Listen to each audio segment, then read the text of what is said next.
Hi friends, எல்லாருக்கும் வணக்கம். இந்த நாளில் என் லைஃப்பில் நடந்த ஒரு காரியத்தை உங்ககிட்ட நான் ஷேர் பண்ணிக்கிறேன். என்னோடய பையன் எல்கேஜி ஸ்கூலுக்கு போக ஆரம்பித்த நாள்லேருந்து அவன் ஸ்கூலுக்கு போயிட்டு திரும்பி வர வரைக்கும் வந்து ஸ்நாக்ஸ் எல்லாம் சாப்பிட்டுட்டு அவன் என்கிட்ட சொல்லுவான், அந்த டே ஃபுல்லாக என்ன நடந்துச்சுன்னு. போனதுலேருந்து திருப்பி வர வரைக்கும் என்னென்ன நடந்துச்சு ஒன்று விடாமல் சொல்லுவான். அதே மாதிரி இப்போ அவன் டீனேஜ் ஆகிட்டான். இப்போ வரைக்கும் அவனோட ஸ்கூலில் என்ன நடந்துச்சு அப்படின்றது சொல்லிட்டு தான் நெக்ஸ்ட் அவன் ஹோம்ஒர்க்கே பண்ண போவான். அது வந்து சின்ன வயசுலேருந்து அவனுக்கு பழக்கப்படுத்தினது ஃப்ரெண்ட்ஸ். இதை ஏன் நான் உங்ககிட்ட சொல்கிறேன் அப்படின்னா, பைபிளில் ஒரு வசனம் இருக்குது ஃப்ரெண்ட்ஸ். நீதிமொழிகள் 22வது அதிகாரம் 6வது வசனம். பிள்ளையானவன் நடத்த வேண்டிய வழியிலே அவனை நடத்து, அவன் முதிர் வயதிலும் அதை விடாதிருப்பான். அது மாதிரி தான் ஃப்ரெண்ட்ஸ், நம்ம குட்டி பிள்ளைங்களில் அவங்க இஷ்டத்துக்கு விட்டுருவோம். அதுக்கப்புறம் அவங்க வளர்ந்ததுக்கப்புறம் நம்ம கண்ட்ரோல் பண்ண முடியாது ஃப்ரெண்ட்ஸ். குட்டி பிள்ளைங்கள வச்சுருக்கிற பேரண்ட்ஸ்க்கு இந்த வீடியோ, அந்த குழந்தைகளுக்கு நிறைய டைம் ஸ்பெண்ட் பண்ணுங்கள். அவங்களோட நிறைய நேரங்களை செலவிடுங்க.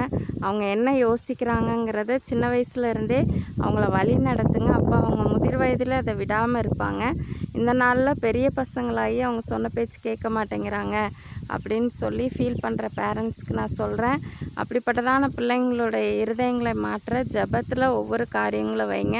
ஜெபம் மட்டும்தான் ஒருத்தரோட இருதயத்தில் மாற்றத்தை கொடுக்கும். நம்ம நிறைய பேசுகிறதுனாலையோ அட்வைஸ் பண்ணுறதுனாலையோ அடிக்கிறதுனாலையோ எந்த வாலிப பிள்ளைகளோ பசங்களோ திருந்த மாட்டாங்க ஃப்ரெண்ட்ஸ்.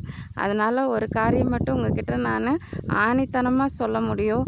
நீங்கள் ஜெபத்தில் உங்கள் பிள்ளைகளை நினச்சி நீங்கள் ஜெபிக்கும் போது அவங்க வாழ்க்கையில் நிறைய மாற்றங்களை கொடுக்க முடியும்.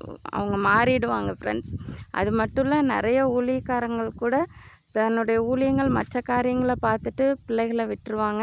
அப்படிப்பட்டதான காரியம் செய்ய வேண்டாம்.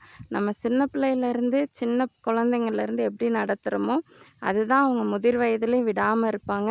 அதனால் கர்த்தருடைய வார்த்தைக்குள்ளே நடப்போம்.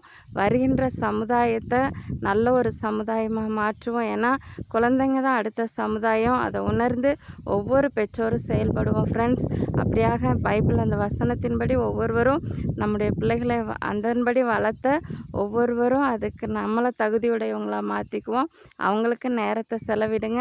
அப்படியாக பிள்ளைகளுடைய வாழ்க்கையில் ஒரு பெரிய மாற்றத்தை பெற்றோராகிய நீங்கள் கொடுங்க ஃப்ரெண்ட்ஸ். இந்த காட் பிளஸ் யூ ஃப்ரெண்ட்ஸ். இந்த வீடியோ பிடிச்சிருந்தால் லைக் பண்ணுங்கள், சப்ஸ்கிரைப் பண்ணுங்கள். Bye friends.